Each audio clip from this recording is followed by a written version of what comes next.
Sí, la grabación. Hola, Gracias. ya reanudé la grabación, no te preocupes. Continúa, Vani, por favor. Bueno, gracias. Entonces, bueno, lo que mencionábamos, ¿no? Las formas y compuestos en el ambiente, ¿no? El mercurio metálico, valencia cero, se encuentra a menudo en forma de vapor, ya que a partir de su estado líquido puede empezar a evaporarse a temperatura ambiente, y esta es una característica única de este tóxico, de este metal. El punto de ebullición de mercurio líquido es de aproximadamente 357 grados. ¿No? También tenemos el catión mercúrico, bueno, formas sales mercuriosas, y también tenemos los otros que ya habíamos mencionado, que lo vamos a ir profundizando mediante vayamos avanzando el tema. Bien, bueno, aquí tenemos las fuentes de emisiones del mercurio al medio ambiente. Como habíamos mencionado, está en la terrestre, terrestre sobre todo. Entonces, tenemos esa fuente natural, ¿no?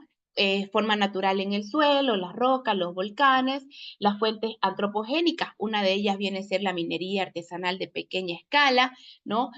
El uso y la emisión intencional del mercurio, y ahí es la fabricación, el uso y la eliminación de productos con mercurio añadido, procesos con adición de mercurio y emisiones no intencionales de mercurio, como ser cuáles, ¿no? Y ahí entran lo que son los procesos industriales, donde se utilizan materias primas con contenidas de mercurio, como ser la combustión de carbón, el refinado de petróleo y la producción de cemento, según obviamente la composición química del combustible utilizado. Y también se utiliza, ¿no?, la cremación de cadáveres con amalgamas dentales. Ahora, ¿cómo se transporta el mercurio a larga distancia? ¿No? Acá podemos observar, miren, todo esto, podemos observar los vientos principales, que los podemos ver en rojo, y las corrientes oceánicas, que las podemos ver en las líneas color azul, ¿no? En la primer parte son en este dibujo que ustedes pueden ver, son las principales zonas de emisión del mercurio, ¿no? En este color más anaranjadito podemos ver la disposición de mercurio mayor a 20 gramos kilómetros cuadrados por año, ¿no? Lo podemos observar. Y después tenemos la disposición de mercurio en este ya naranja más claro, que es mayor a 12 gramos kilómetros cuadrados por año, ¿no? Después podemos ver la parte de los puntos, que ahí lo que vemos y nos explica esta imagen son los flujos anuales elevados de mercurio, sobre todo en los océanos, ¿no? Y los vientos principales, y bueno, estos que son los redonditos, como podemos observar aquí también, son los flujos anuales elevados de mercurio en las desembocaduras de los principales ríos. Entonces vemos que estamos expuestos a nivel mundial. Pero ¿cuál es el uso y la emisión intencional de este tipo de mercurio? Sobre todo a nivel antropogénico, ¿no? La industria clorosoda, los equipos de manufactura eléctricos, como ser baterías, interruptores, lámparas de mercurio y tubos de rayos X. Esto ya viene a entrar también como de los temas RAE, ¿no? Elaboración de termómetros y tensiómetros. Y es ahí también cuando estamos peleando como país, ser países libres de productos médicos en hospitales. Preparación de amalgamas dentales y otros, y el MAPE, ¿no? Nosotros, igual como Bolivia, desde el año 2019 hay un decreto de que ya no se pueden utilizar el mercurio para el tipo de amalgamación. ¿Y cómo se va a distribuir esto en el medio ambiente? Bien, como podemos ver desde la atmósfera por precipitación, ¿no? Y de la deposición en el suelo por transporte, y podemos ver las diferentes emisiones, volcanes, minerías, sistemas, etcétera, ¿no?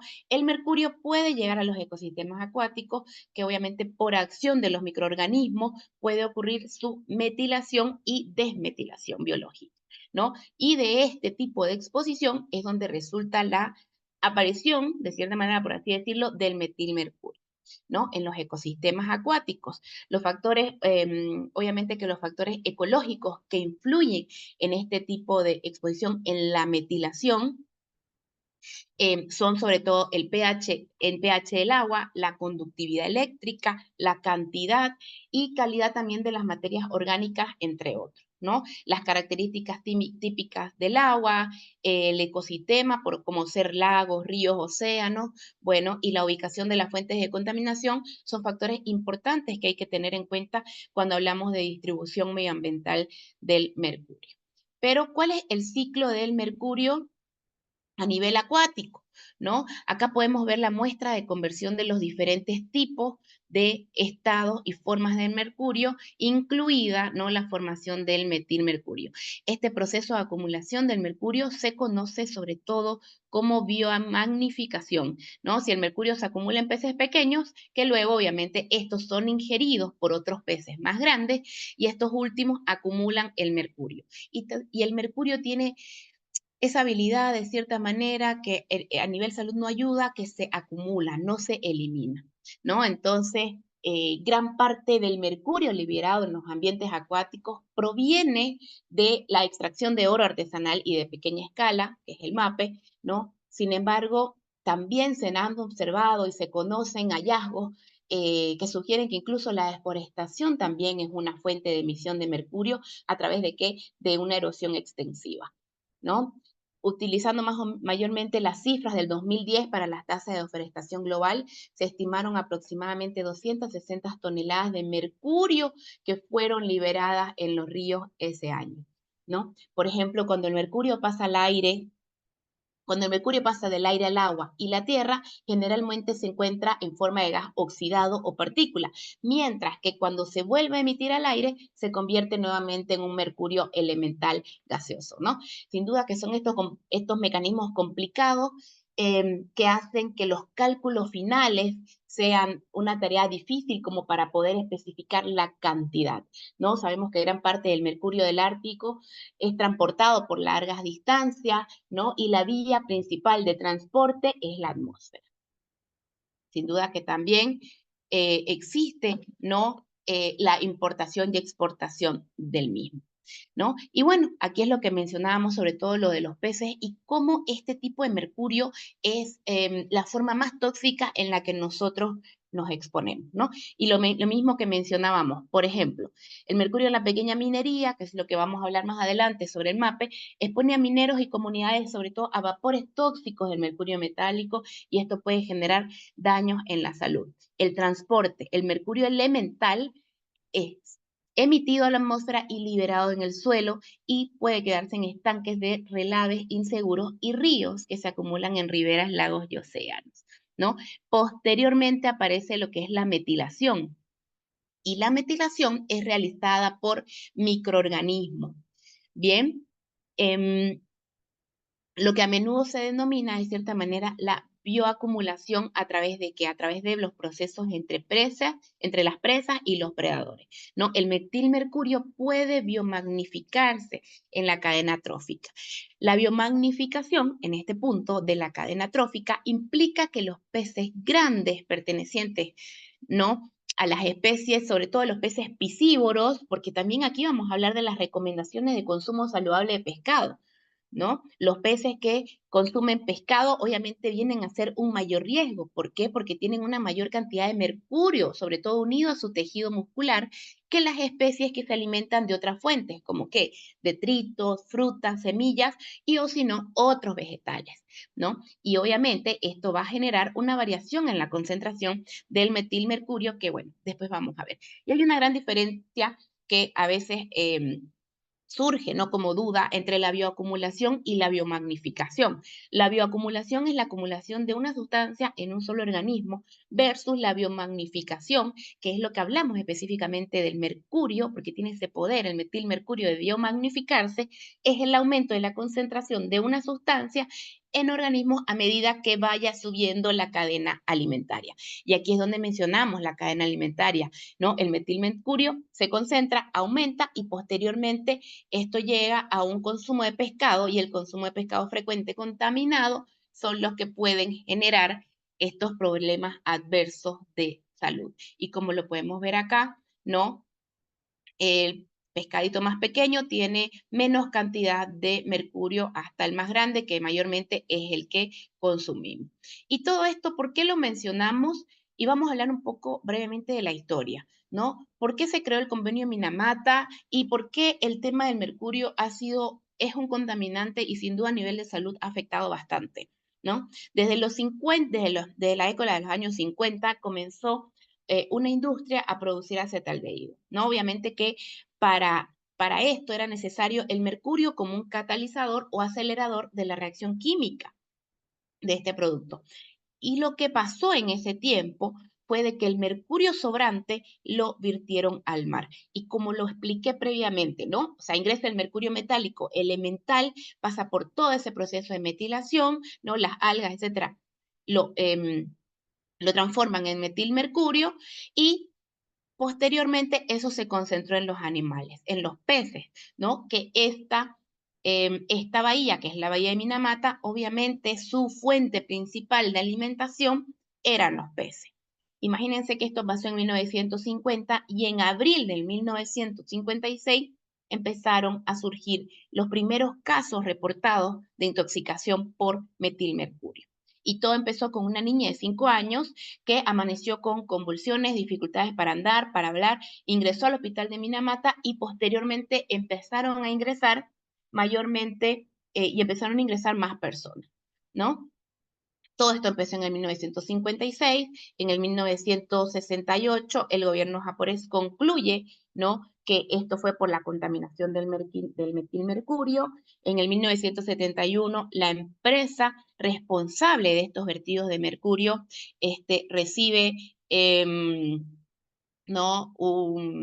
Bueno, el aviso, etcétera, de todo el daño que había hecho, y en el 2003 se inician las coordinaciones entre países para alcanzar el convenio sobre el mercurio. En el 2013, bueno, esto mayormente como es un flyer del Perú, firma el convenio en el 2013, así como muchos países de Latinoamérica, y en el 2017 el convenio sobre el mercurio entra en vigencia, sobre todo aquí en Latinoamérica. En el 2020 existían 123 países que eran parte de este tipo de convenio. Y cuando hablamos de enfermedad o convenio de Minamata, ¿por qué se llama así?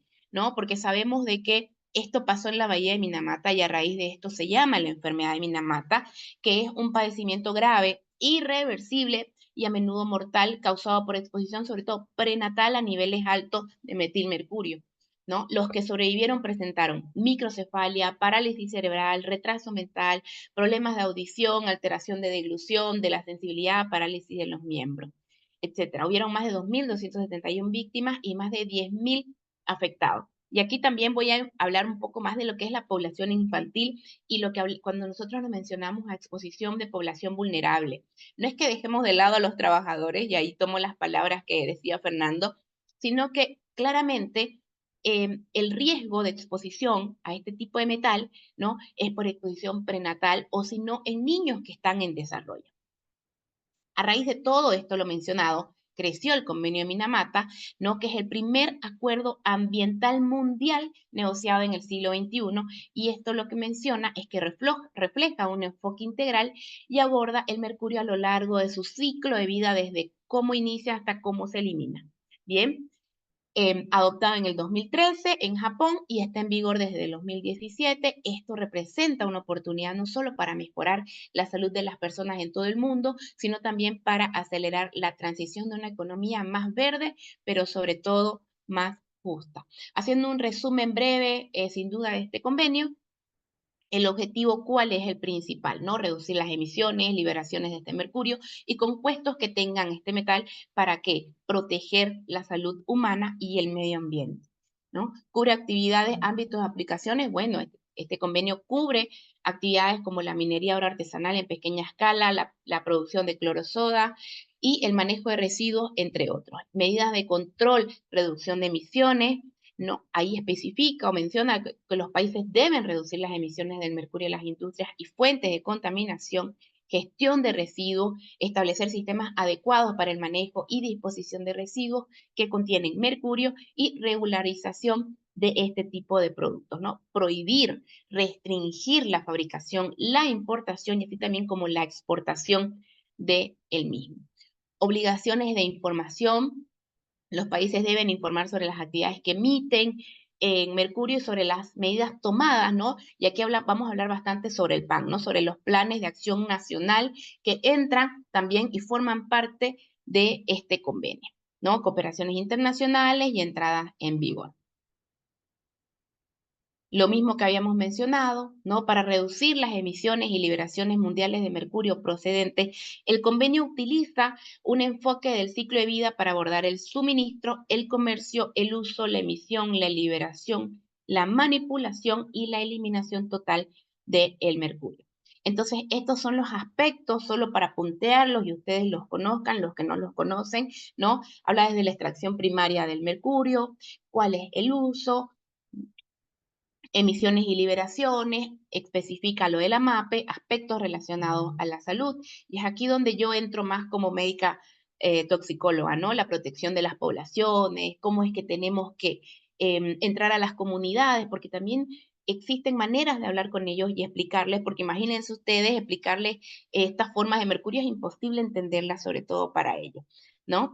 Y bueno, medidas y documentos que a ellos les ayuden, como los rotafolios, que posteriormente los vamos a conocer también.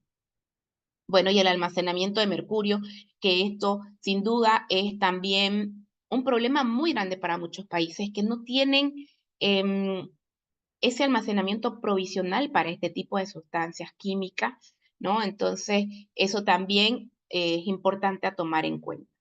Este tipo de convenio menciona artículos sanitarios, ¿no? Como ser el artículo 4, los productos con mercurio añadido, ¿no? Ahora sobre la prohibición y las medidas para reducir, solo los voy a nombrar. Como ustedes saben, este convenio está disponible, ustedes lo pueden buscar y lo pueden encontrar.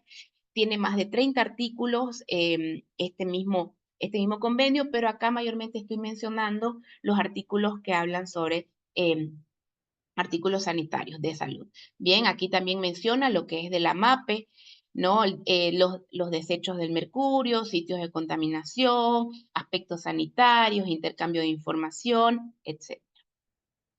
Entonces, impactos de los productos químicos en la salud humana y el medio ambiente, ¿no? Que según el documento global del Chemical Outlook del Programa de las Naciones Unidas para el Medio Ambiente del 2019, PNUMA, refiere que la producción mundial de la industria química, excluido en este punto los productos farmacéuticos, prácticamente refieren que se había duplicado en términos de volumen, pasando de alrededor de 1.200 a 2.300 millones de toneladas del 2000 al 2017.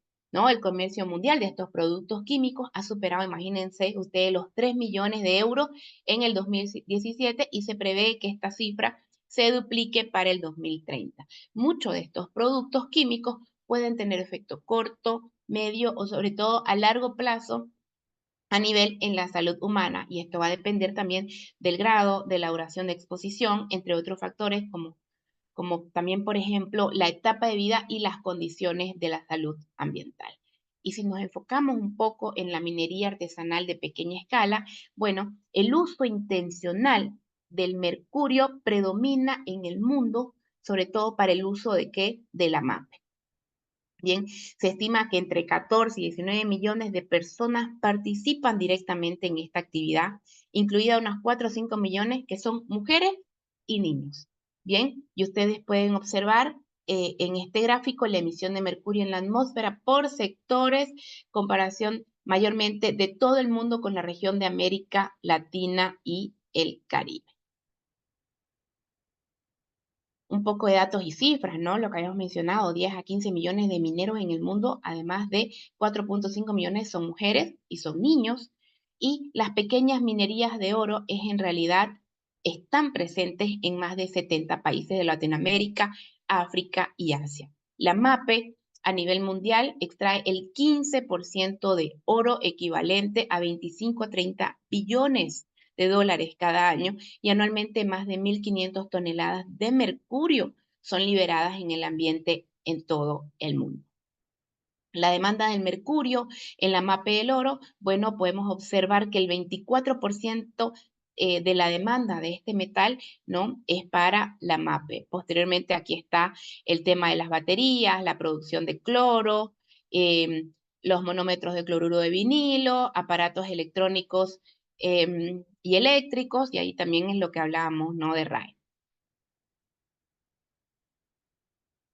Si hablamos de Latinoamérica, en el tema de MAPE y el oro, Latinoamérica, la MAPE se ha registrado hasta un 80% de las emisiones de mercurio. Como Latinoamérica emitimos eso, y bueno, siempre encuentran, ¿no?, nuevas rutas comerciales del mercurio, y bueno, México es uno de los países exportadores de mercurio metálico según la UNEP del 2018.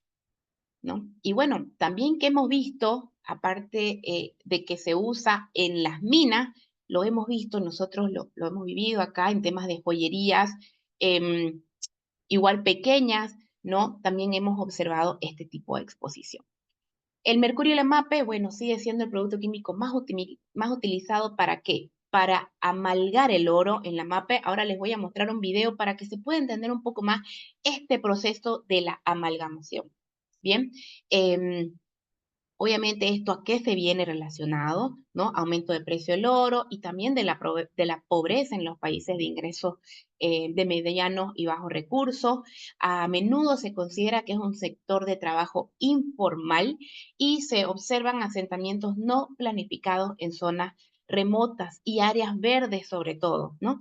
Técnicas de extracción y procesamiento accesibles, trabajo intensivo, fuerza de trabajo basada en la familia, por lo que incluye ¿qué? Mujeres, niños y ancianos. Y aquí también hablamos sobre la exposición en el hogar, ¿no? El paciente trabajador, mejor dicho, el trabajador minero que está en la casa y está expuesto al mercurio, también se expone en la misma ropa va a la casa, la lleva, abraza a los niños, se lavan las otras ropas, entonces también hablamos sobre esa exposición indirecta, ¿no? Como de comunidades locales, migrantes y elevados riesgos y exposiciones a peligros para la salud y el medio ambiente. Y no podemos dejar de lado lo que mencionaba, ¿no? El tema de la familia minera.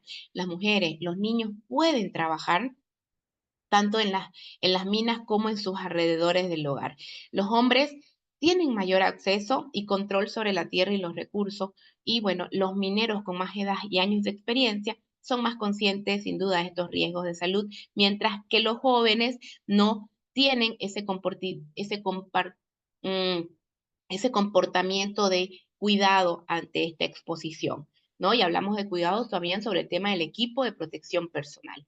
Aunque a menudo se las excluya de la extracción subterránea, las mujeres pueden participar en variedades de tareas como fuera de la mina, desde excavación, trituración, transporte, clasificación, procesamiento y también comercialización, ¿no? Los niños también pueden participar en prácticamente todas las etapas de la MAPE, desde la extracción de los minerales hasta el procesamiento y también la quema, ¿no? Casi todo el trabajo realizado por los niños en la MAPE, en la minería artesanal y en pequeña escala, es peligroso y tiene características que se ajustan a la definición de la peor forma de trabajo infantil.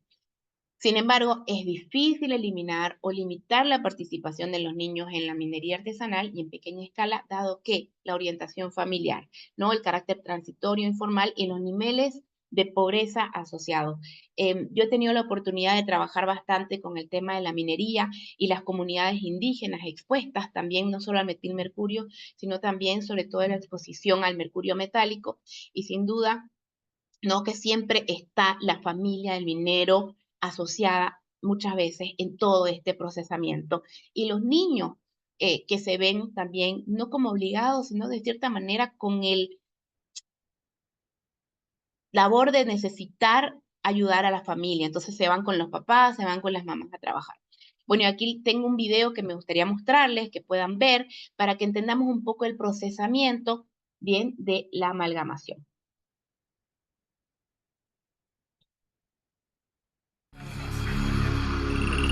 Gold, the great seducer. In the recent financial turmoil, its value has soared as it becomes the safe bet of choice for global investors. But getting hold of the elusive element is often far from safe, with small-scale miners risking their health not just through back-breaking labour in dangerous conditions, but through constant exposure to poisonous mercury used to extract the precious metal from its ore. Now, a new global agreement on mercury is under negotiation by governments, while the UNEP Global Mercury Partnership is working to reduce and eliminate mercury use.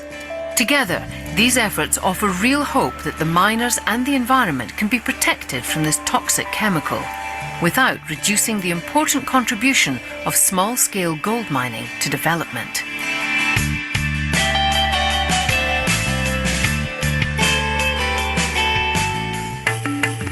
Small-scale artisanal gold mining is booming throughout the world. The Artisanal Gold Council estimates that between 12 and 15 million people in over 70 countries are employed in the sector, producing up to 20% of the total gold supply. Unlike many primary producers, artisan miners typically get a good share of the eventual market price. So when you buy gold from a small-scale gold miner, you're paying 70–80% of the international price. That's almost never true for any other product. It directly transfers wealth very efficiently from rich to poor. But there's a downside: mercury. A powerful neurotoxin that's especially harmful to children and unborn babies. Mercury is used to separate the gold from its ore. The liquid metal bonds with gold particles to form amalgam. Here in Mangkahoi, Indonesia, as in many parts of the world, it's common practice to add mercury to unrefined ore. This process uses large quantities of mercury, much of which is released into the environment. To recover gold from the amalgam, it's heated to evaporate the mercury. This is often done within the miners' homes and villages, directly exposing women and children to the toxic fumes.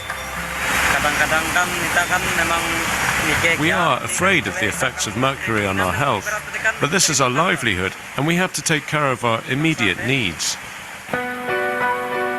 That's about as forthcoming as the miners of Mangkahoi would be on the subject of their occupational hazards. Even this man, Pathuda, claimed to be unconcerned about the risks, despite showing many of the classic signs of mercury poisoning. If you look at him, you see nervous twitches on his face, you see his eyes are not right. I've always felt that he's a victim of mercury poisoning because I know he burns a lot of mercury. Pathuda's condition is not unusual, according to Somali Agrawal, who works as an environmental manager for a local NGO.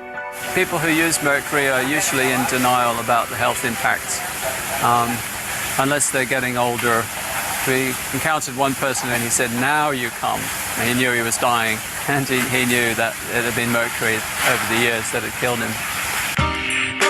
Worldwide, small-scale gold mining releases at least 1,400 tons of mercury to the environment every year, according to the Artisanal Gold Council. So this mercury is just being washed away down here, and we investigated this river, and in 3 hours of digging we collected 0.5 kilogram of mercury, so we can expect that there's actually tons of mercury residing in this little creek. Once in the environment, mercury can find its way into fish and other living things and bioaccumulate up the food chain, reaching its highest concentrations in humans at the top. Attempts by individual governments to ban mercury outright have often failed in the past, but more recent efforts have achieved success through a subtler approach. If you impose a zero mercury kind of regime right away, you don't have the opportunity to engage with the communities. So they may continue to use mercury clandestinely. You need to establish a positive relationship with them, and the way to do that might be to teach them how to use less mercury, because mercury is expensive. We might teach them how to recycle that mercury and use that same mercury 20 times. Recycling can be achieved with a simple device called a retort. So he's putting the amalgam into the retort. The mercury will move through the condenser. Bueno, y ahí más o menos un poco que mostré este video para que se pueda entender el proceso de la amalgamación, ¿no? Cómo utilizan el mercurio para el uso de la extracción de oro, ¿no? De cierta manera, esto pasa, como ustedes vieron en este video, pasa en mi país, pasa en otros países como Perú, Colombia, etcétera, ¿no? Que sufrimos sobre todo en primera línea este tipo de exposición a la MAPE, ¿no? ¿Cuáles son los peligros y en base a los riesgos de la salud de esta exposición? Bueno, tenemos diferentes, ¿no? El químico, ¿por qué? Porque está el mercurio, cianuro y otras sustancias químicas que contienen que están contenidas en polvo y gases, los biológicos, ¿por qué? Por el riesgo de las enfermedades transmitidas por el agua, por los vectores infecciosos. También están los biomecánicos, ¿no? Las cargas de trabajo pesadas, tareas repetitivas, jornadas laborales largas y equipos poco seguros, ¿no? Los físicos, vibraciones, ruidos fuertes, radiación, etcétera, y sin duda los psicosociales, ¿no? El abuso de drogas, alcohol, como vieron en los videos también el consumo de tabaco mientras él está trabajando, violencia, los déficits nutricionales y otros riesgos derivados de las condiciones sociales, sin duda, que emanan estas comunidades, sino también tema cultural y economía que se enfrentan, sin duda, estos trabajadores de la MAPE, ¿no? Todas las personas están expuestas al mercurio, pero la mayor preocupación gira en torno, sin duda, también a las mujeres en edad fértil por su impacto en las generaciones futuras y claro ejemplo de lo que pasó en Minamata, ¿no? Los efectos sobre la salud en el feto por exposición materna se han observado niveles muy altos con concentraciones de metilmercurio superior a 200, 500 microgramos gramos como ocurridos en Minamata, Japón. Y con estos valores son lo que se logra observar la parálisis cerebral, la microcefalia, la hiperreflexia, las deficiencias en las habilidades motoras. Obviamente que un país lucha para no llegar a este tipo de valores, ¿no? En la actualidad no es común encontrar este tipo de concentraciones por exposición a metilmercurio, pero ¿qué podemos llegar a ver a niveles relativamente bajos de exposición? Retraso, deterioro del desarrollo. No nos olvidemos que el mercurio es también un metal, es un tóxico neuropsiquiátrico. Podemos ver alteración en el desarrollo neuroconductual, dominios cognitivos, en el habla, en la audición, ¿no? Comportamiento adaptativo y también socioemocional. A raíz de esto, sin duda, existe el Plan Nacional, ¿no? Que justo en el artículo 7 del convenio estipula que aquellos países donde las actividades MAPE sean más que insignificantes deberían o deben elaborar un plan de acción nacional, ¿no? Está este documento igual disponible, que es el documento de orientación para que puedan generar este tipo de plan, y existe la guía paso a paso, ¿no? Que esta guía paso a paso, ¿para qué? Para desarrollar una estrategia de salud pública para la extracción de oro artesanal y en pequeña escala en el contexto del convenio, ¿no? Esta guía muestra cómo elaborar una estrategia de salud pública para la MAPE, ¿no? Basada en evidencia para un plan de acción nacional. Está dirigida a quienes, investigadores, ministerios de salud, medio ambiente y minas, organizaciones de la salud civil y a quienes realicen este tipo de investigaciones también sobre el MAPE. Existen documentos disponibles en otros países sobre este tipo de plan nacional, Ghana, Mozambique, y bueno, nosotros ya no nos quedamos atrás. Como país, como Bolivia, ya tenemos el plan de mercurio de salud, que nos basamos sin duda en 5 líneas estratégicas, que la primera es la evaluación y gestión del riesgo de la población expuesta, fortalecimiento del sistema de salud, comunicación del riesgo, información, educación, reducción y eliminación del mercurio en el sector salud y gestión intersectorial de las sustancias químicas. Este es nuestro plan de mercurio de salud y también creamos, ¿no?, la guía de diagnóstico y tratamiento de intoxicación por mercurio. ¿Por qué? Porque sin duda no son intoxicaciones frecuentes y a lo que yo también he visto expuesta es que no son patologías, obviamente, que uno vaya a detectar en un primer nivel. ¿Por qué? Porque la sintomatología es muy inespecífica. Por eso los antecedentes, siempre digo, son muy importantes. Esta guía se basa de 6 procesos, ¿no? Para desarrollar la estrategia de salud pública. El primer proceso, ¿no?, es leer el documento de orientación de la Organización Mundial de la Salud, que todos ustedes esto lo van a poder tener disponible, lo pueden leer con calma porque sin duda es muy amplio, ¿no? Entonces yo aquí les muestro lo más relevante y los puntos importantes de la guía paso a paso, ¿no? Tenemos acá lo que menciona igual es les enseña a hacer la recopilación de datos sobre la salud. Tiene esta guía cuestionarios ya que ustedes pueden implementar en los organismos internacionales, pueden implementar con los centros de salud, mejor dicho, con sus ministerios, etcétera, ¿no? Y también formación del personal sanitario para reconocer, diagnosticar y tratar a las personas ante una exposición o intoxicación por mercurio, y también les brinda mecanismos para hacer la concientización y educación de personas expuestas, ¿no? Y basándonos sin duda también en un enfoque de género, hablando bastante sobre el tema de las mujeres, ¿no? La exposición de las mujeres al mercurio provoca una mayor incidencia de trastornos hormonales, una reducción de fertilidad y un impacto sobre la salud a quien, al bebé. Es necesario reducir las emisiones industriales que contaminan, ¿no?, los alimentos, sobre todo de origen marino, y por eso es de bastante relevancia crear materiales que nos hablen y nos enseñen sobre el consumo saludable, sobre todo de pescado, ¿no? También menciona las oportunidades e importancias de la integración de género para el desarrollo del sector. El punto 2 habla sobre la participación de las partes interesadas, desde funcionarios de salud, propios mineros. En el paso 3, cómo planificamos las evaluaciones desde la capacidad institucional, la evaluación rápida de salud. Como les mencionaba, este documento brinda preguntas de investigación para hacer un diagnóstico de cómo está el centro de salud o los hospitales en base al conocimiento sobre el mercurio, ¿no? También tienen anexos importantes que les va a hablar sobre riesgo para la salud en las comunidades de la MAPE, riesgos ocupacionales por exposición y también riesgos ambientales y la gestión química relacionada a lo mismo. A raíz de esto también hay este documento que habla sobre las consideraciones especiales para mujeres y niños. Este igual es otro documento de la Organización Mundial de la Salud. Bien, y acá lo que los menciona son los riesgos para la salud medioambiental y ocupacional asociada también a la MAPE. ¿Qué menciona esta guía, este documento de la Organización Mundial de la Salud que se llama la minería aurífera artesanal o de pequeña escala en la salud?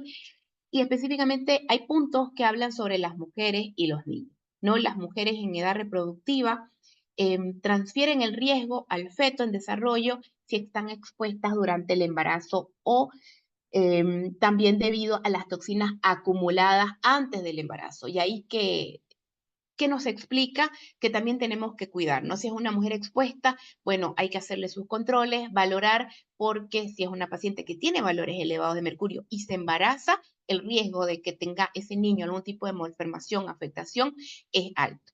Ahora vamos a hablar específicamente de cada forma de mercurio, la sintomatología y cómo lo podemos diagnosticar.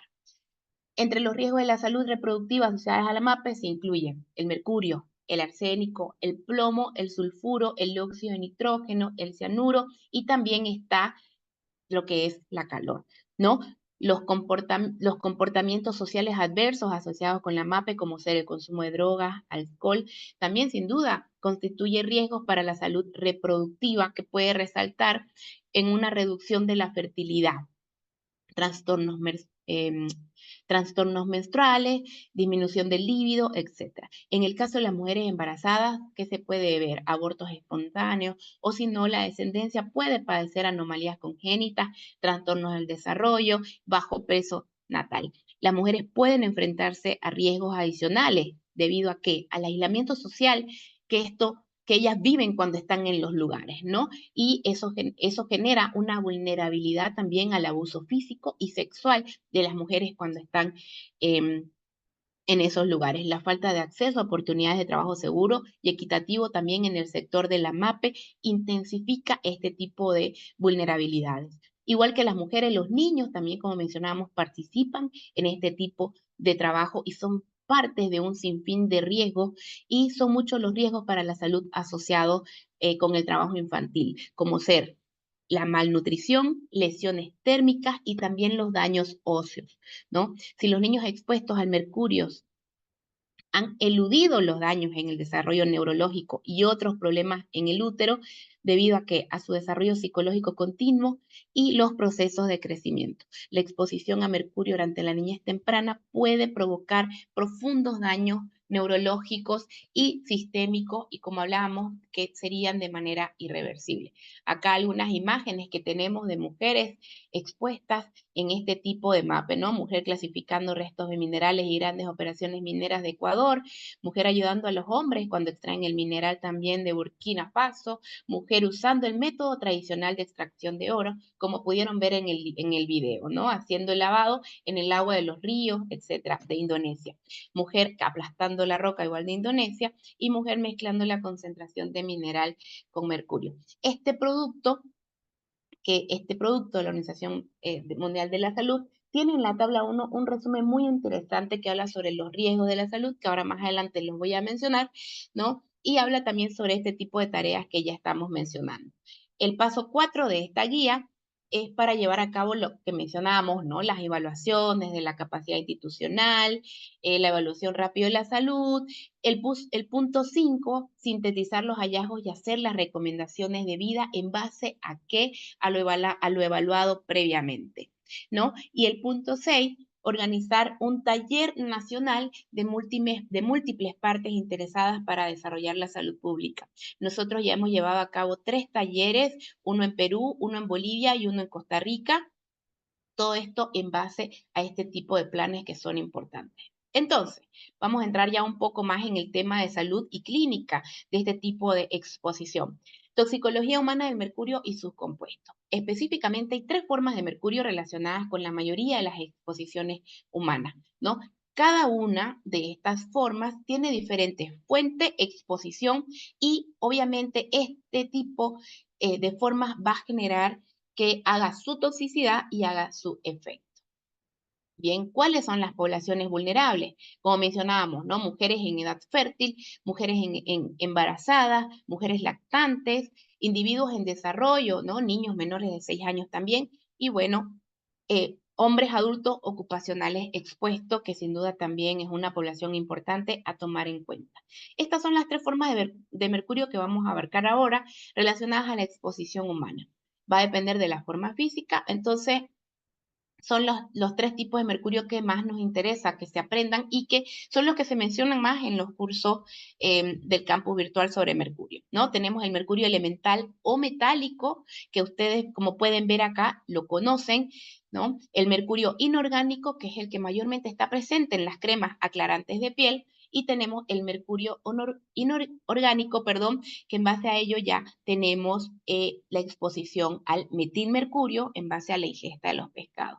Pero obviamente esta exposición va a deberse al cuánto tiempo nos exponemos y cómo nos exponemos. Bien, el tipo de exposición. Exposición crónica, contacto con una sustancia. Cuando hablamos de una exposición crónica, estamos hablando de una exposición en un largo periodo de tiempo en dosis bajas. Bien, y cuando hablamos de una exposición aguda, estamos hablando cuando nos exponemos a una dosis elevada en un corto periodo de tiempo. Entonces, por ejemplo, cuando hablamos del metilmercurio, la ingesta de los pescados, mayormente hablamos de una exposición crónica, versus cuando hablamos de exposición aguda y hablamos del mercurio metálico, podemos tener ambas exposiciones, porque el trabajador minero o quien esté manipulando el tema del mercurio metálico y lo lleve a quema, obviamente va a estar expuesto a inhalación de vapores con bastante concentración de mercurio y eso puede desarrollar síntomas. Bien. ¿Y de qué va a depender esto también? De la toxicocinética, ¿no? Por dónde ingresó, por dónde se distribuyó el mercurio, por dónde se metabolizó y por dónde se eliminó, que cada uno tiene sus diferencias, ¿no? Y la toxicodinamia, que sin duda es el estudio, el mecanismo de acción de por qué el mercurio llega a generar un daño. Como sabemos, el tipo de mercurio, el mercurio y los metales en sí tienen una gran afinidad a grupos sulfidrilos, que los grupos sulfidrilos están presentes en proteínas con actividad enzimática, con funciones de ¿qué? De transporte y también estructurales que expresan, que están en varios tejidos de nuestro cuerpo, ¿no? Lo que hace el mercurio es que se une a las enzimas y proteínas que tienen en su estructura el grupo sulfidrilo, que es el SH, ¿no? Entonces lo que hace es que reemplaza el hidrógeno y queda SiHG, que es el mercurio. Esto lo que genera es que altera las funciones enzimáticas, o sea, una alteración de formación de los microtúbulos en el sistema nervioso central,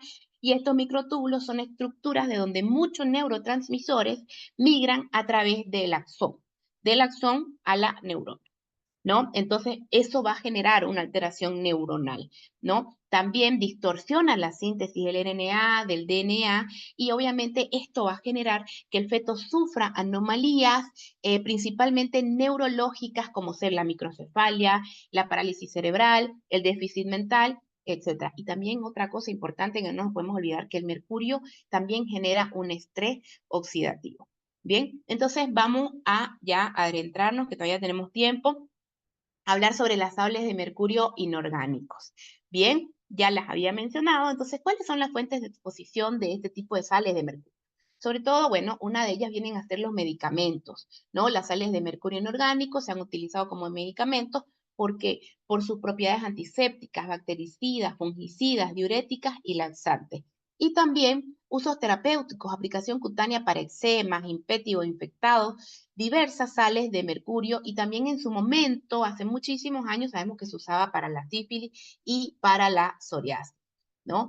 Este tipo de sales también se han utilizado en cremas y lociones para aclarar la piel debido a la capacidad que tiene el mercurio catiónico de poder bloquear la producción de pigmentos de la melanina de la piel, ¿no? Este tipo de productos para aclarar la piel se utiliza en todo el mundo, especialmente en los países de África, de Asia y del Caribe, ¿no? Y en los países europeos y norteamericanos también lo utilizan las personas, sobre todo, que tienen piel oscura, ¿no? Los productos para aclarar la piel con mercurio, lo que mencionaba y lo que menciona este documento era que decían que es fáciles de conseguir en tiendas y en internet, o sea, productos de dudosa procedencia, ¿no? Las acciones normativas y la concientización del público es fundamental en este tipo de casos para poder prevenir estas exposiciones. Hay límites de exposición para este tipo de aplicación. Bueno, la FDA de Estados Unidos mencionó que este tipo de productos puede contener 1 microgramo-gramo, Canadá mencionaba 3 microgramos-gramos, la Unión Europea no lo permite, así como algunos otros países africanos tampoco lo permiten. ¿Y cuál es la vía de exposición? Bueno, obviamente al ser una crema estamos hablando que la vía de exposición es la cutánea. Hay diferentes, pueden haber algún tipo de factores que diferencien un poco el tipo de la absorción. Bueno, sí, ¿no? Por ejemplo, la cantidad de producto que se aplica, el grosor de la piel, también si es una persona sensible, y las exposiciones a los productos para aclarar la piel. Cada cuánto se expone, cada cuánto se lo aplica, cuánto lo deja el producto en la piel, ¿no? Y la intensidad del contacto dérmico, la eficacia del lavado de la piel posteriormente al uso, si es que se lavan o no, ¿no? Y sin duda las condiciones ambientales, que no las podemos dejar de lado, ¿no? Que es el calor, la humedad, que esto puede favorecer algunos principios activos de que se absorba más, ¿no? Y bueno, aquí es un cuadrito que había hecho en base a lo que es la ADME, ¿no? Absorción principalmente, cuando hablamos de este tipo de mercurio, bueno, tenemos la exposición cutánea, pero ¿por dónde se absorbe más en caso de que se ingiera este producto? Se absorbe aproximadamente el 10%, ¿no? Y la absorción de este tipo de compuestos monovalentes depende de su oxidación en la forma divalente. Se absorbe por piel, se absorbe por mucosas y siempre va a depender de la concentración, qué tanta integridad tiene la piel y la solubilidad del vehículo. ¿Por dónde se distribuye? Bueno, después de haberse absorbido, se distribuye ampliamente por los riñones, por el hígado, por el vaso y el sistema nervioso central. Mayor concentración de este tipo de mercurio es en los riñones, sobre todo en los túbulos renales. Por eso es que se ve, sobre todo, bastante lesión renal, insuficiencia renal aguda por esta exposición. Poco mercurio es encontrado como ion mercúrico libre, ¿bien? Y en lo que mencionaban de los estudios que en animales la administración de este tipo de mercurio induce la síntesis de la melatotioneína, ¿no? En sangre, los iones de mercurio son encontrados en eritrocitos y unidos a proteínas plasmáticas. La entrada en la barrera hematoencefálica es pobre de este tipo de mercurio debido a que a la baja liposolubilidad, pero su lenta eliminación y prolongación, esto genera y expone a la acumulación en el sistema nervioso central. La eliminación son excretados por filtración glomerular y secreción tubular y por transferencia también a través de los vasos mesentéricos a las heces. Pocas pequeñas cantidades reducidas de mercurio son volatilizadas, por piel y pulmones. Van a ver que dependerá del tipo de mercurio para ver la cantidad de tiempo que se elimina. Bien, y obviamente dependerá del tipo de mercurio para ver qué tipo de estudios de biomarcador de exposición vayamos a pedir. Bien, el mercurio inorgánico, cuando hablamos de una intoxicación aguda, en caso de que se ingiera, es un producto irritante acáustico. Entonces, posterior a esta exposición, se puede tener, ¿no? Náuseas, dolor abdominal, sabor metálico, lesiones cáusticas en esófago, en estómago, vómitos, diarrea, dolor abdominal, hematemesis, colecistitis, shock hipovolémico, muerte. En la intoxicación aguda, bueno, también vemos insuficiencia renal aguda, ¿no? Y ya cuando hablamos de algo ya más que todo en intoxicación crónica, se produce a partir de la transformación del vapor también del mercurio elemental en inorgánico, con la aparición también de la disfunción renal y manifestaciones gastrointestinales y neurológicas. ¿Qué biomarcador vamos a solicitar cuando tengamos alguien que se exponga a este tipo de mercurio? Orina. Sobre todo porque aquí hay una gran diferencia. La orina nos habla de las exposiciones crónicas al mercurio y la sangre nos habla de las exposiciones agudas. Bien. La orina en una población asintomática se prevén concentraciones de mercurio en la orina de menos de 10 microgramos litro, ¿no? Con ajustes en función de la creatinina, en la función no expuesta se espera que la concentración sea aproximadamente de 5 microgramos de mercurio gramos de creatinina y como resultado de una exposición aguda elevada, se estima que la media del mercurio inorgánico de la orina sea de unos 26 días. Imagínense ustedes todo el tiempo que está. Cuando hablamos en sangre, estamos hablando de exposiciones a corto plazo a dosis altas. Sin embargo, la sangre, de cierta manera, no es un biomarcador viable para las exposiciones crónicas, pues se estima que la vida media del mercurio inorgánico es de unos 3 días, ¿no? Entonces, si nosotros medimos sangre en el día 5, ya ese tipo de mercurio puede estar eliminado. Y obviamente, cuando hablamos del mercurio inorgánico, el cabello no es un biomarcador bien para este tipo de mercurio. ¿Por qué? Por la distribución y por la excreción mencionada.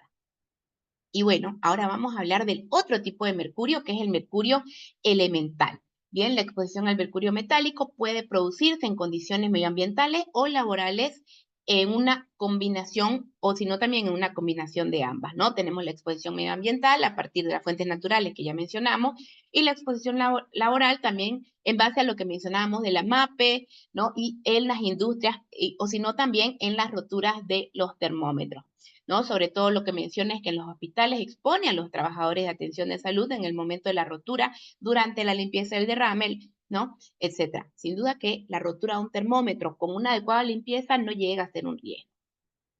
Exposiciones y factores influyentes. Lo mismo que mencionábamos previamente, duración de la exposición, intensidad de la exposición, etapa de la vida y presencia de las amalgamas dentales, ¿no? Si hablamos sobre la rotura de termómetros, hay artículos médicos que igual mencionan sobre este tipo que haya pasado en casas, por ejemplo, que tienen alfombra. Entonces, o tenemos los niños que gatean o están mayormente en el suelo, ¿no? Ahí estamos hablando de una exposición crónica, porque sabemos que todavía tenemos el mercurio, que emite vapores naturalmente y tenemos a los niños expuestos sobre todo, ¿no? El mercurio metálico puede atravesar la barrera hematoencefálica y llegar al sistema nervioso central, atraviesa también la barrera placentaria y pasa al feto provocando problemas en el neurodesarrollo. Puede oxidarse, dando lugar también a un mercurio inorgánico que no regresa rápidamente al torrente sanguíneo. Sobre todo en el encéfalo es donde se une a proteínas y enzimas implicadas en la transmisión sináptica y neuromuscular, y esto es lo que nos va a generar todo este tipo de alteraciones neurológicas y cambios degenerativos. La eliminación de este mercurio se produce a través de la orina, que es el biomarcador de mercurio metálico con ajustes de volumen a la función de la creatinina también. Principalmente, ¿por dónde nos exponemos? Estamos hablando acá de la exposición por la inhalación de vapores, ¿no? La la volatilización aumenta con el aumento de la temperatura, entonces cuando se quema el vapor, la concentración de mercurio es mayor. 75 al 80% del vapor que uno está expuesto es absorbido y tiene una absorción lenta por aspiración. También nos podemos exponer en casos de que hay escritos también de inyección cutánea, inyección endovenosa, ¿no? ¿Por dónde se absorbe? Y es aquí muy importante, por ingestión. La absorción por ingestión es insignificante considerando no tóxico. Y aquí hablo cuando, por ejemplo, siempre nos llaman, nos consultan al centro toxicológico, ¿no? Bueno, se rompió el mercurio y el niño o alguien agarró e ingirió la bolita del termómetro, ¿no? Entonces ahí, sin duda, se explica, obviamente, las primeras medidas y se considera un producto no tóxico. Ojo que la cantidad, la dosis hace el efecto, ¿no? Algunas anormalidades gastrointestinales de la motilidad pueden prolongar la exposición de la mucosa y también favorecer su ionización a formas absorbidas. Anormalidades anatómicas, como cuáles fístulas, perforaciones, también pueden provocar la extravasación al espacio peritoneal y también su oxidación. La distribución, lo mismo que mencionamos antes, riñones, hígado, vasos y sistema nervioso central. El pico plasmático en el sistema nervioso central del mercurio elemental, ¿no? El plateado, el que inhalamos, ¿no? Es en 2 a 3 días. El pico de concentración en otros órganos es en un día. Bien, ¿y en cuánto tiempo tarda en eliminarse este tipo de mercurio de nuestro cuerpo? Aproximadamente la vida media de este tipo de mercurio elemental es de 30 a 60 días. Bien, ¿y cómo vamos a hacer el cuadro clínico? ¿Cómo lo vamos a diagnosticar? ¿No? Como sabemos que este tipo de mercurio se deposita en todos los tejidos, las manifestaciones clínicas involucran diferentes sistemas. En la exposición o intoxicación aguda, inhalación a altas concentraciones respiratorias, ¿no? Como ser irritación de las vías aéreas superiores, disnea, tos, neumonitis química, edema agudo de pulmón y síndrome gripal. Eso es inicialmente por la inhalación. Pero miren qué importante es esto.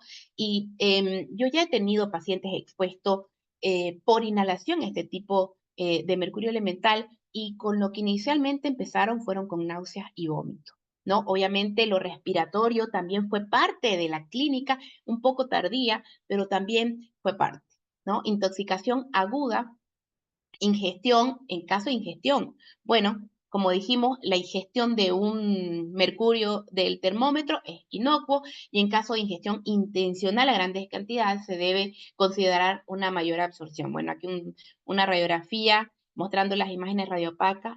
Esto fue obviamente una ingesta intencional, ¿no? Y aquí podemos ver, después ustedes pueden buscar este video, que esto es, aquí podemos ver las bolitas del mercurio y podemos ver cómo inhalan los vapores a temperatura ambiente. Ahora, en la exposición crónica, ¿qué es lo que se llega a ver? Pérdida de memoria, insomnio, excitabilidad, ansiedad, depresión, delirio, alucinaciones, psicosis maníaco-depresivas, que ahora vamos a hablar del eretismo mercurial, cambio de personalidad y carácter, temblor fino de manos, labios y lenguas, ¿no? Polineuropatías mixtas, sensitivas motoras en los 4 miembros, también a nivel renal, lo que mencionábamos, ¿no? Que también tiene la afectación en riñón, entonces vamos a poder ver la proteinuria, síndrome de Fanconi, insuficiencia renal crónica, hipertensión, taquicardia y gingivoestomatitis o el rivet de Gilbert, que el rivet de Gilbert es el color un color rojo vinoso como celeste, ¿no? En las encías con este aspecto inflamatorio, ¿no? Mayormente esto lo vemos en las intoxicaciones crónicas, ¿no? Y es importante como personal de salud, donde sabemos que pueden existir este tipo de exposiciones, conocer esta sintomatología, si bien es muy inespecífica, pero conocer el trabajo del paciente es muy importante, ¿no? Yo tuve el año pasado, a finales del año pasado, un caso así de un paciente que no podía caminar, ¿no? Entonces, a veces, obviamente hay que descartar otras patologías y que al final llega con nosotros para poder descartar y bueno, el paciente era minero, trabajador expuesto en muchos años a este tipo de mercurio elemental, le hice hacer un electromiograma, se confirmó la polineuropatía y posteriormente fue mejorando cuando lo retiramos de la exposición, ¿no? Pero el conocer el punto de exposición es importante para después que el paciente no se exponga más, ¿no? Y bueno, el eretismo mercurial, que sin duda también es parte de esta exposición, ¿no? Que no sé si ustedes conocen al sombrerero loco del País de las Maravillas, que este fue un caso, fue un personaje creado en base a esta exposición, ¿no? En el siglo XIX lo que hacían era que añadían este tipo de mercurio en los filtros que fabricaban en los sombreros. Entonces los sombrereros, los trabajadores, presentaban unos síntomas asociados o llamados como eretismo por exposición laboral. Timidez, labilidad, nerviosismo, insomnio, pérdida de memoria y déficit de concentración. ¿Cuál es el biomarcador de primera línea para este tipo de exposición? Bueno, como sabemos, también en toxicología nos basamos bastante en el concepto de la vida media y se refiere al tiempo necesario para eliminar el tóxico de nuestro cuerpo, ¿no? La vida media del mercurio metálico en el cuerpo es de 1 a 2 meses dependiendo de la exposición y todo lo ya explicado, y en el sangre es de 3 días. Bien, así que sin duda, si queremos nosotros solicitar un tipo de análisis para este tipo de exposición, si queremos saber si estuvo expuesto recientemente como exposición aguda, vamos a pedir sangre, y para confirmar una exposición crónica vamos a pedir orina. Y ahora vamos a hablar un poco igual de los valores, ¿no? Bueno, como sabemos, me voy a ir apurando, ya estamos sobre hora casi, el mercurio inorgánico o el metilmercurio, ¿no? Se forma en los ecosistemas acuáticos, entra en la cadena trófica acuática y, bueno, como sabemos que esto se contamina, ¿no? Es absorbido, el mercurio es absorbido por las algas y las plantas acuáticas. Posteriormente se transforman y estos peces pequeños inicialmente son los que comen estas plantas o algas contaminadas, ¿no? Peces, algas, mariscos, etc.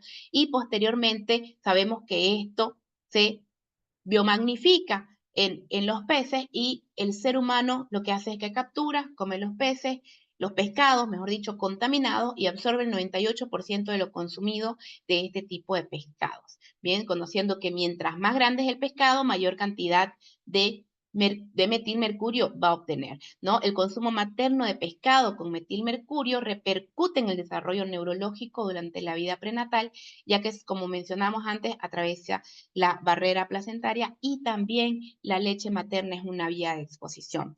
Lo absorbemos principalmente a nivel gastrointestinal. El metilmercurio se absorbe en un 90-95%, se distribuye también a nivel riñón, hígado, vaso, sistema nervioso central, y sobre todo tiene gran afinidad por el encéfalo. Bien, se elimina también, la vida media aproximadamente es de 70 días y menos del 10% es excretado como catión mercurio por orina y heces, ¿no? Como sabemos, el metilmercurio atraviesa la barrera hematoencefálica y mayormente en sangre la vida media de eliminación de este tipo de mercurio es de unos 50 días.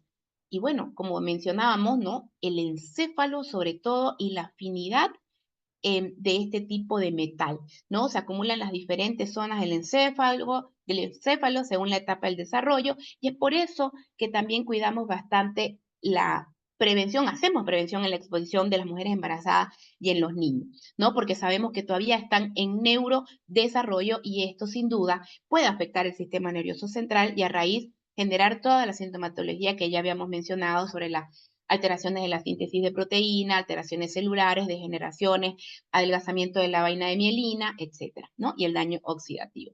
¿Qué es lo que vamos a observar? Sobre todo a nivel neurológico, encefalopatías, ataxias, estrechamiento del campo visual, lo que nosotros también llamamos visión en túnel, que es importante siempre hacer ese tipo de valoración, y esto es más que todo del metilmercurio.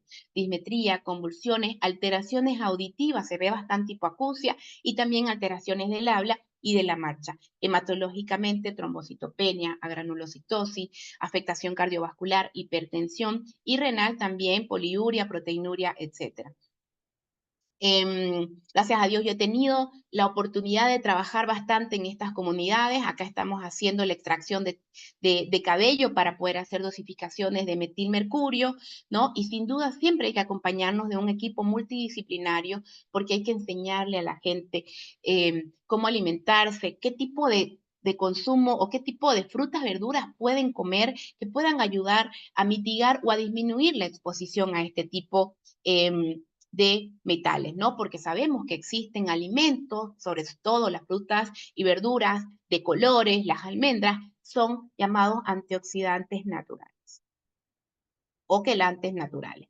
Y bueno, aquí un cuadro característico de las diferencias de cada uno de ellos, ¿no? En base a lo mismo que mencioné, que ya después si ustedes cuando miren la grabación lo pueden ver más a detalle, ¿no? Y aquí en la terapia, ¿no? Es importante, esta intoxicación tiene antídoto, que es un quelante.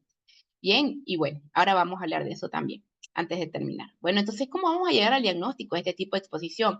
Bueno, la historia de exposición, qué estudios complementarios vamos a pedir y el cuadro clínico, ¿no? El hallazgo de manifestaciones neuropsiquiátricas, sobre todo inexplicables, anormalidades de la función renal y patologías neurológicas sin etiología, hay que indagar una exposición sobre mercurio, ¿no? Y tenemos laboratorios de biomarcador que vamos a solicitar. Sí, tenemos lo de exposición y vamos a tener los de efecto. Los de exposición nos hablan, ¿no? De biomarcadores de exposición directa, o sea, a qué tóxico está expuesta la persona para pedir estos biomarcadores de exposición, como ser cuáles, lo que veníamos mencionando, ¿no? Podemos pedir dosificación de mercurio en orina, podemos pedir dosificación de mercurio en sangre, podemos pedir dosificación de mercurio en cabello. Ahora vamos a explicar en cuáles sirve qué, ¿no? Y los defectos, como mencionamos, así como el mercurio afecta a varios sistemas, hay que pedir función renal, funcional hepática, hemograma, etcétera, ¿no? Entonces tenemos este tipo de laboratorios. No nos olvidemos que, sobre todo cuando hablamos de metilmercurio, es de primera elección la dosificación de cabello. Según la EPA, el valor normal de cabello, en la EPA del 2021, menciona que es unas partes, un microgramo, gramo o unas partes por millón, ¿no? Según la Organización Mundial de la Salud, que esto fue algo que venimos trabajando bastante porque si ustedes buscan, no hay un documento específico que nos hable en base a este tipo de dosificaciones, varían siempre entre diferentes entidades científicas, ¿no? Pero en la Organización Mundial de la Salud, en lo que veníamos trabajando con Ana, con Francisco, se llegó a un valor de mercurio en pelo de 3 microgramos gramos, ¿no? Mercurio en sangre, estamos hablando de 10 a 20 microgramos litro, y cuando hablamos de mercurio en orina, lo que mencionábamos antes también, menos de 50 microgramos gramos, y también nos sirve el mercurio de sangre de cordón, que es de menos 0.58, ¿no? Que yo recuerdo antes de venirme a Uruguay a hacer la especialidad, cuando estaba haciendo la especialidad, perdón, me acuerdo que allá se estaba haciendo un estudio maravilloso sobre la exposición materna, ¿no? Al mercurio, y hacían las dosificaciones en los controles de mercurio de sangre de cordón. Y bueno, los biomarcadores de efecto, los que ya mencionábamos, y bueno, como sabemos, los hombres, las mujeres están expuestos, sobre todo cuando hablamos de la MAPE, y obviamente dependerá de qué tipo de mercurio estoy expuesto para ver también la vía, ¿no? Nosotros en el curso hicimos el taller número 6 que hablaba sobre el consumo saludable de pescado para controlar la exposición materna durante el embarazo, ¿no? Y bueno, lo mismo que ya mencionaba antes sobre el desarrollo prenatal, es la etapa más vulnerable en este tipo de efectos. Bien. Si hablamos un poco de la exposición durante el embarazo, durante la niñez se ha observado retrasos, ¿no? Neuroconductuales, dominios cognitivos, etcétera. Y hay valores permitidos, de cierta manera, lo que mencionan es que valores en los que no se han visto efectos, ¿no? En Nueva Zelanda de 8 a 10 microgramos gramo, la isla Faroes de 10 a 20, similar a Irak, y de Seychelles del 20 a 30, ¿no? Siempre es importante bajar al máximo nivel de exposición materna para evitar la exposición al mismo. Nosotros siempre recomendamos como país también hacer los controles de los valores de este metilmercurio en los peces. ¿Para qué nos sirve esto? Para poder hacer documentos que sirva a la población sobre este tipo de exposición, y hablamos sobre el consumo saludable de pescado.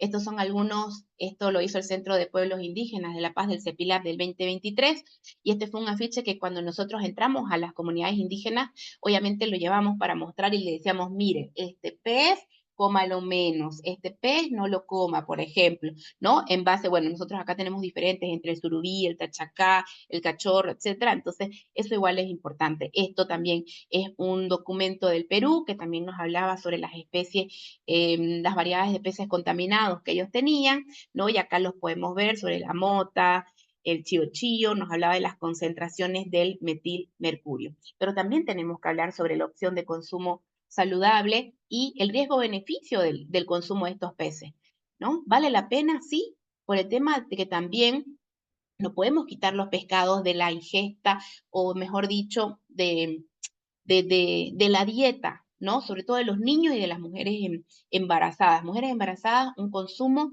de menor cantidad o por lo menos los peces más pequeños, y de los niños también. ¿Por qué? Por la cantidad de omega 3 que estos presentan y porque sabemos que el omega 3 es un gran aportador, es un gran aporte nutricional para lo que es el neurodesarrollo neurológico de los niños, ¿no? Y bueno, aquí solo un poco de que en el curso también hacíamos actividades y hacíamos ejercicios sobre estimativas de ingesta diarias, máximas y niveles de mercurio en biomarcadores para proteger la vía prenatal. Esto se basa obviamente de forma teórica en algunos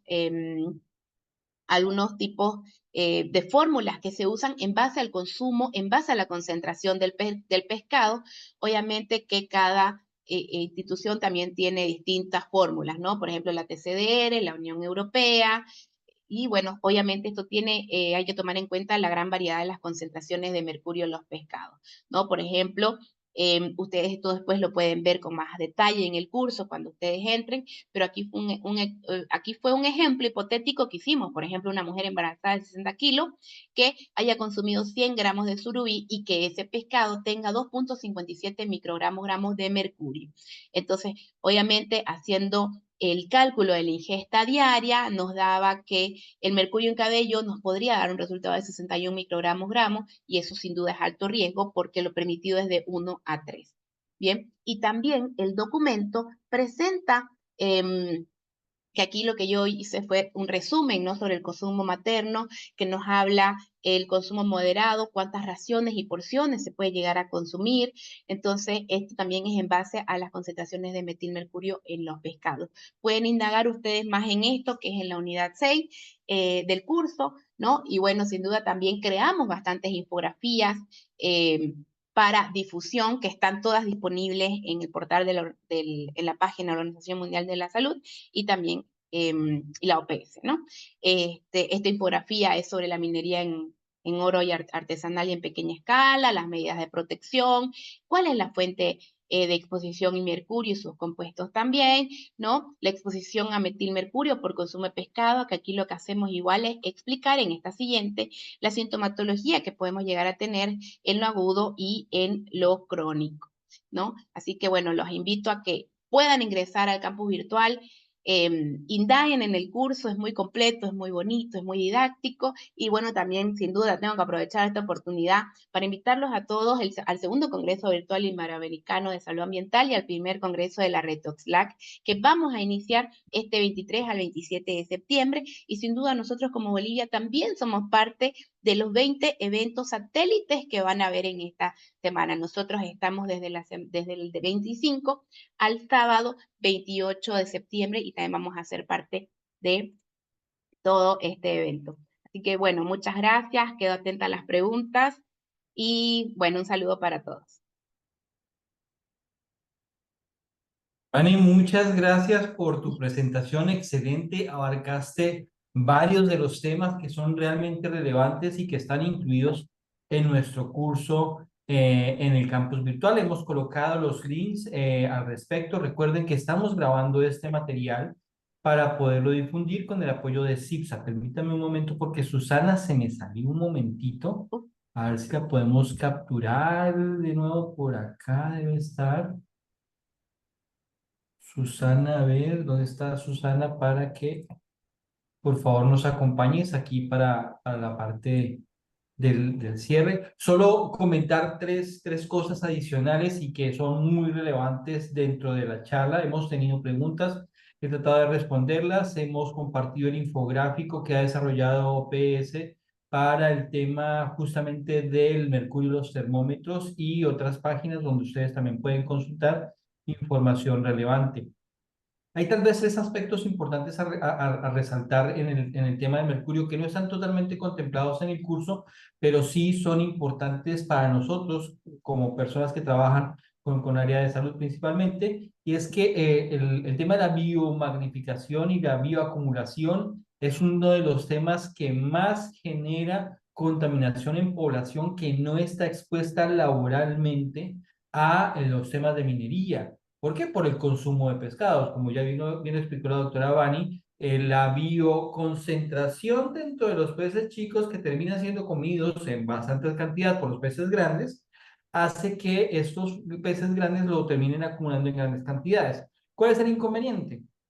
Normalmente los peces grandes son carnívoros especializados, son de carnes más blandas y más sabrosas, entonces son pescados muy apetecidos, no solamente por los lugareños, sino también porque se llevan a otras partes, a ciudades del interior o se exportan y tienen grandes cantidades de mercurio. También en el mar tenemos peces que son carnívoros especializados, como el atún, que también puede llegar a contener cantidades importantes de mercurio, arsénico y otros metales pesados. Entonces, es importante que en las dietas se haga esa consideración y personas que, por ejemplo, van al médico y empiezan a referir síntomas neurológicos y que tienen dietas, por ejemplo, que tienen el pescado como parte casi exclusiva con respecto a otros alimentos de fuente de proteína, sea tenido en cuenta.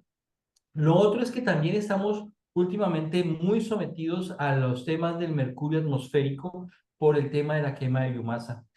En región amazónica, que también, ustedes saben que se produce hay mercurio en uso por el tema de la minería del oro, también tiene puntos calientes, hotspots de producción de mercurio. Y la biomasa, el bosque como tal, es un bioacumulador del mercurio. Esas quemas que están ocurriendo, de cualquiera que sea el origen, liberan mercurio a la atmósfera y aumentan la movilidad ambiental de este metal hacia otras zonas. Y por último, para recordarles que a veces nuestras comunidades no están conscientes de sus riesgos de exposición, porque la minería puede ocurrir río arriba, el agua va discurriendo, los peces se van moviendo, y las comunidades que no están relacionadas con minería también se pueden ver afectadas de manera indirecta, así ya no estén relacionadas con la contaminación de mercurio, pueden estar siendo afectadas porque ahí también nos están colocando, hay una absorción, hay una movilidad ambiental de ese mercurio que es inorgánico, que termina convirtiéndose en orgánico y siendo absorbido principalmente por vía digestiva. Entonces son temas y aspectos que también tenemos que tener relevantes y en conciencia cuando trabajemos en ese tema. Y me va a permitir antes de esto Un compartir pequeño este comentario. material. Dale, para poder Bueno, compartir este material.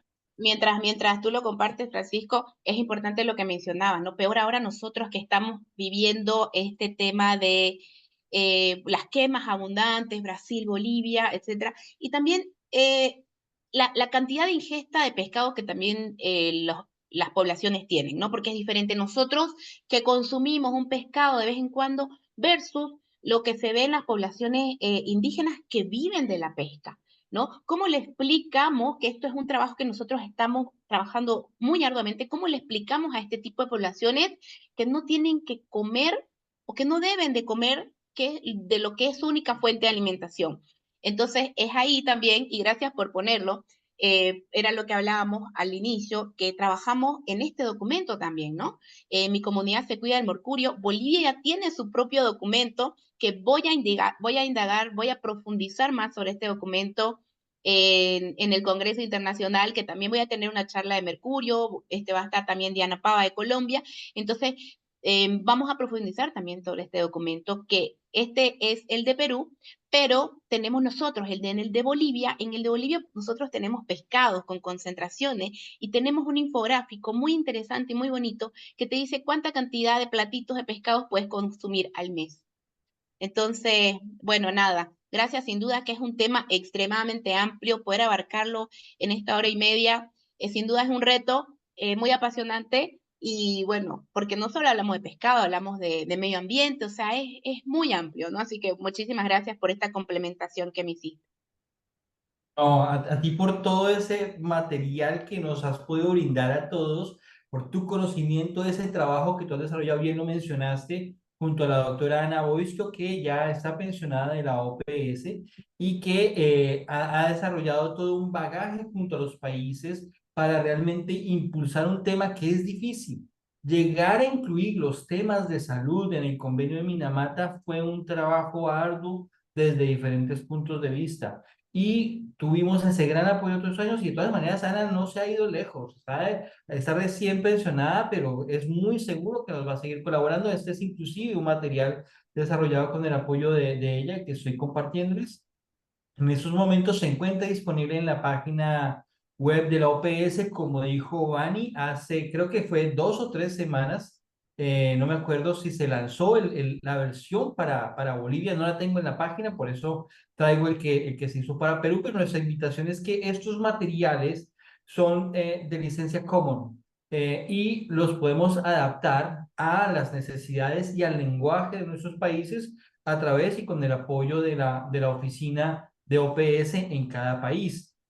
Y adicionalmente reiteramos que nos interesa que puedan tomar el curso. El curso es un material muy rico, muy bien representado en lo que ha presentado Ani, que tiene también ejercicios de aprendizaje para que puedan ustedes trabajar en estos temas. Y bueno, Ana Boyce, que estuvo trabajando en ese tema, en el desarrollo del curso, y tal vez ha sido las cosas que tenemos. Y mañana, por ejemplo, tendremos el curso de seguridad química que va a dar los Susana. También ese se logró con el apoyo de Ana Boisquio.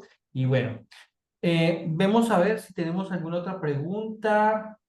Aquí John Ángel, que creo que es de Venezuela, estuvo en el curso anterior, está también en este. Gracias. ¿Qué alimentos específicamente recomienda en la población indígena? ¿Realmente disminuye niveles de mercurio en el organismo? Sí, Una sobre todo hay pregunta bastante bastante. pregunta. Bueno, mira que se ha trabajado bastante en eso. Justo no lo tengo ahora a mano, pero para lo del Congreso, que los invito a que estén presentes en la charla igual de Mercurio, voy a mostrar lo que hicimos con la unidad de los que se encargan de la alimentación, perdón, que no me, nutrición, con la unidad de nutrición, hicimos como los alimentos naturales quelantes, pero entre esos sin duda también están las almendras.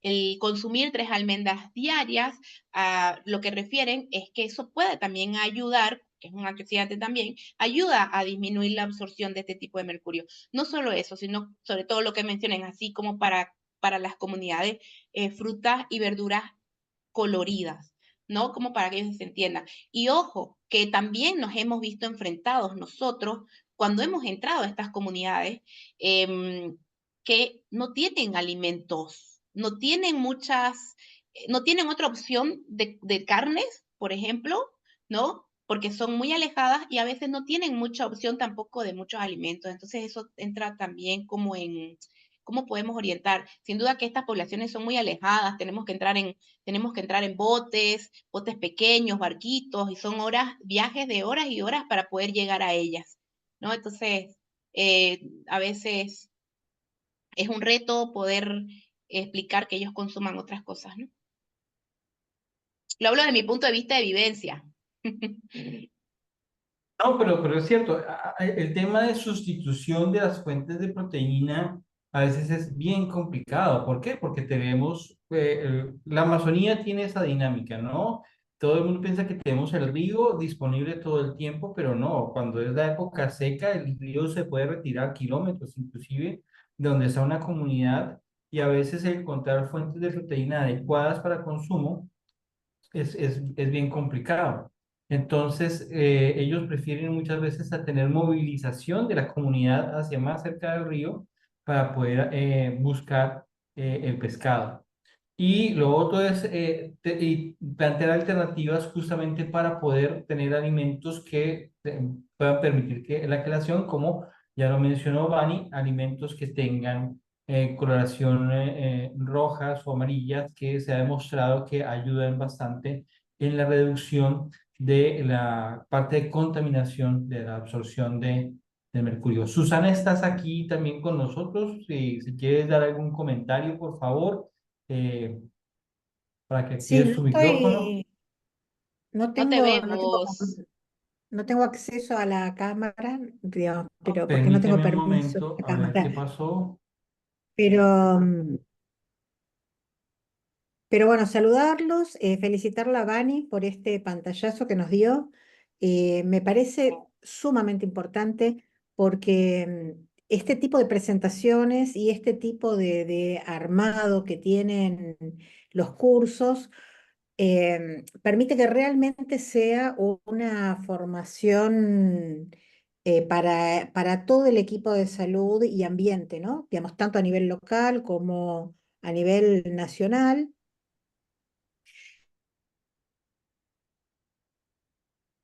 Fíjate que se cortó un momentito, Susana, discúlpenme. Que No, para ahí que pueda está. activar su cámara.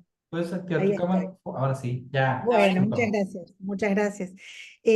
Bueno, decía que me parecía muy interesante este enfoque porque tenemos elementos que le permiten, digamos, al médico que se tiene que ocupar de hacer un diagnóstico, de hacer una consulta especializada, en todo caso, al centro de intoxicaciones, conocer todas las otras implicancias, ¿no? Porque su actividad no va a terminar con la atención del paciente, con la derivación de una muestra a un laboratorio para confirmar un diagnóstico. Tiene relevancia epidemiológica, tiene relevancia para la gestión de salud pública, tiene relevancia para la gestión ambiental. Tiene que saber que hay un montón de otros actores involucrados, que hay compromisos nacionales, internacionales, de todos los stakeholders, ¿no? Digamos, todos los agentes involucrados. Tiene compromisos con la comunicación de los peligros y de los riesgos. Y, y lo mismo para el que está en la gestión ambiental, lo mismo para el que está en la gestión del ministerio, para el que está en la gestión municipal de salud, saber cuáles son todas estas responsabilidades que están distribuidas y que obligan a una formación en conjunto. Entonces, también se me ocurría que además de este minicurso, que es un pantallazo global, que igual fue súper completo y que aportó un montón de información, hacer el curso de autoaprendizaje e inclusive animarse en los distintos equipos de salud, en las distintas comunidades, en los distintos países, a pedir una cohorte tutoriada, ¿no? O sea, los países, las comunidades, los municipios, todas las áreas de gestión de salud pública y de salud ambiental, que hoy todavía tienen que ponerse a hacer un plan, ¿no? Con esta guía paso a paso, digamos, pueden solicitar un curso de un mes y medio, con el apoyo de la OPS, con el apoyo de todas nuestras organizaciones, para asignarle un tutor, armar un equipo y decir, hacemos el curso y terminamos el curso con un plan, ¿sí? Entonces, tutoreamos ese proceso y esto no es meramente una actividad de autoaprendizaje, digamos que igual es necesaria, nos aporta un montón de herramientas para sensibilizar y trabajar en estos temas en la universidad, en la escuela, en el equipo de salud, con las comunidades, pero nos aporta además esta otra herramienta para el desarrollo del plan. Y en eso tenemos mucha gente que puede ayudar, porque los países donde ya se hizo el plan pueden prestar, digamos, durante un mes, 2 meses, un tutor para hacer este proceso en los distintos países, o como digo, o ciudades, o comunidades, o cámaras mineras, digamos, ¿no? O sea, distintas instancias que podrían ayudarnos a que esto fructifique. Que en el Muchas curso que gracias, Susana. tuvimos, Por favor, perdón, ven. no, perdón, en el curso que tuvimos tutoreado el año pasado, el 2023, ese era uno de los objetivos, ¿no? Porque tomamos en cuenta mucho la guía paso a paso y en cada actividad que teníamos era, bueno, desarrollar cada punto con cada grupo de cada país.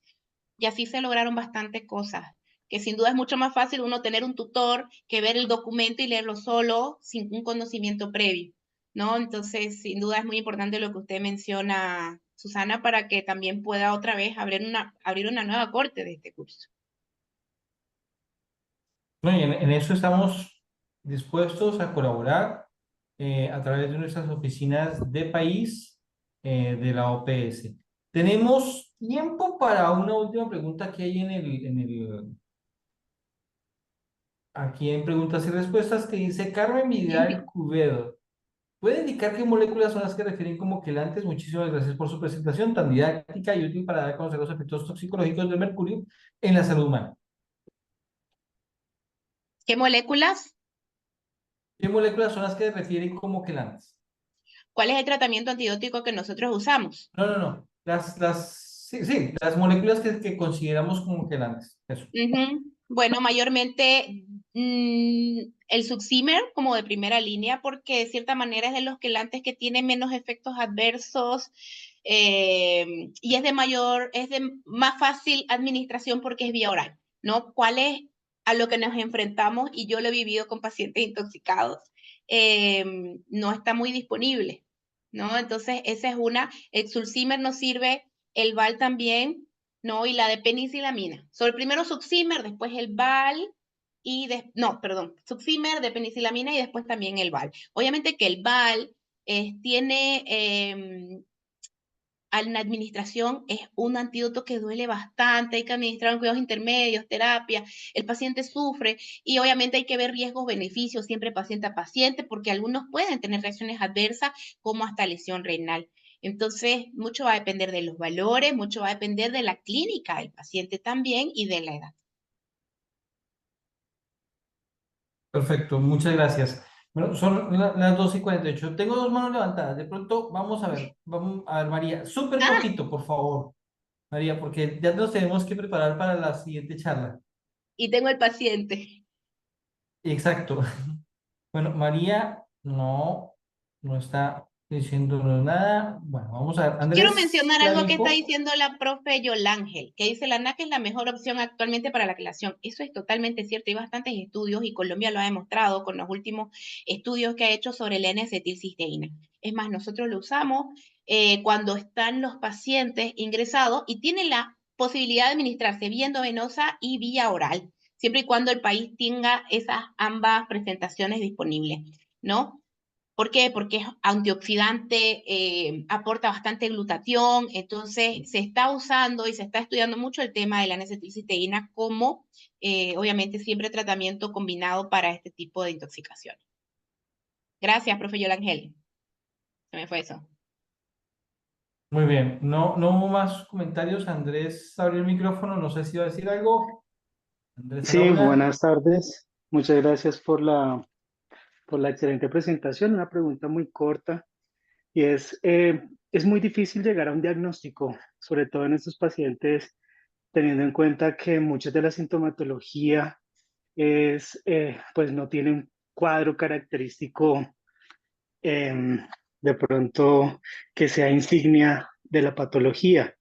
En su experiencia o en la experiencia que ha tenido durante esta revisión de estos documentos, ¿hay alguna característica muy sutil que de pronto nos pueda dar un indicio de la intoxicación por mercurio? Obviamente sí, hay que tener en cuenta que muchos de estos pacientes pues tienen una exposición laboral o están inmersos dentro de una actividad económica puntual.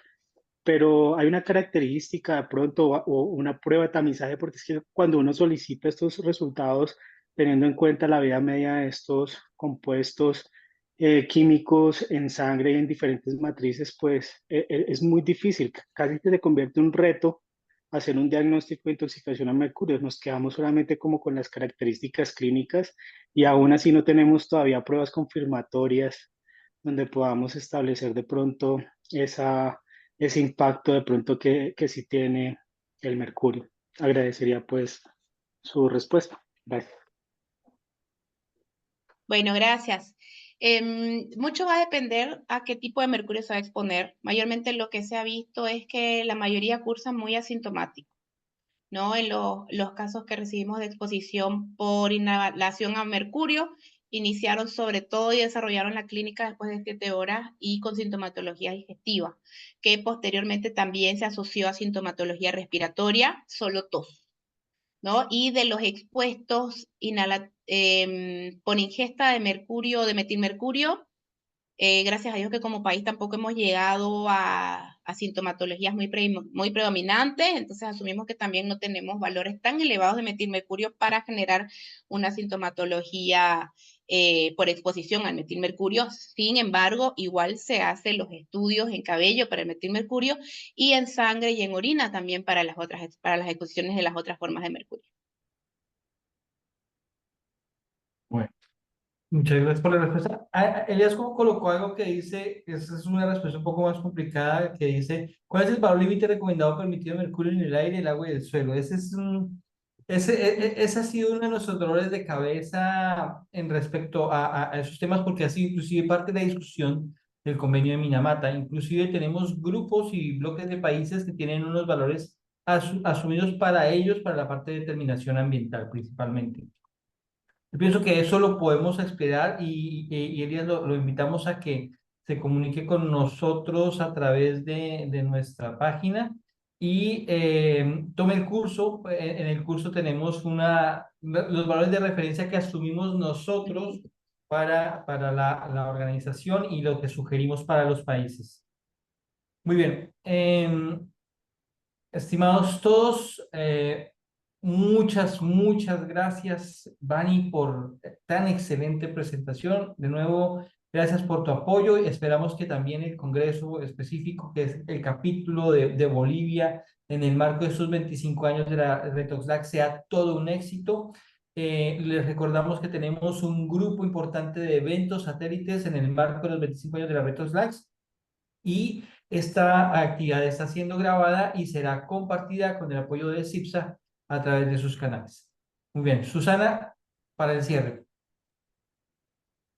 Nada, ya dijeron todo. Espero verlos durante el Congreso entonces la semana que viene y continuamos con los cursos hoy y mañana.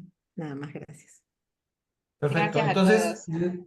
vamos a cambiar de sala porque ahora sigue agua, saneamiento, higiene, residuos en el marco de los establecimientos de salud dentro del WashFit.